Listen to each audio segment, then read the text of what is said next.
असं आमचं सेलिब्रेशन झालं रक्षाबंधनचं। माझी बहीण, मी, माझी आई आहे आणि माझा भाऊ आहे, बहिणीचा मुलगा आहे। पण मी भावाला तसं तोंडावर ठेवले कारण की माझ्या भावांना सोशल मीडिया आवडत नाही, ते मला भेटायचंच काढतात। तर माझं हाफ डेने ऑफिस होतं, तिथून मग मी काय केलं, हाफ डेने आम्ही डायरेक्ट डीमार्टला गेलो कारण की घरात काही सामान होतं, शार्दूलचा डबा वगैरे पण घ्यायचा होता।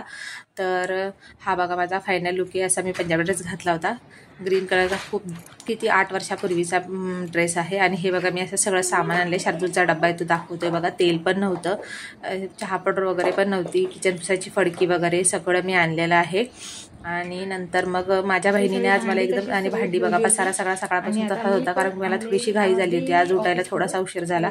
आणि नंतर हे बघा माझ्या बहिणीने मला खूपच छान गिफ्ट दिले, पहिल्यांदा माझ्या बहिणीने काहीतरी मला गिफ्ट दिले, माझ्यापेक्षा खूप छोटी आहे ती, पण आता सगळं व्यवस्थित आहे आमचं। आणि हे बघा मला लिप ग्लोज दिलेला आहे, खूपच मस्त आहे। आणि काय बरं, स्ट्रॉबेरी, असं वाटते स्ट्रॉबेरी खातोय ना असं येते। तर झालं, आणि भावाने मला पैसे पण ट्रान्सफर केले, 1000 रुपये। आता सगळं व्यवस्थित आहे आमचं, खूपच छान होतं हे। आणि बस आजच्यासाठी एवढंच, भेटूया उद्या, बाय।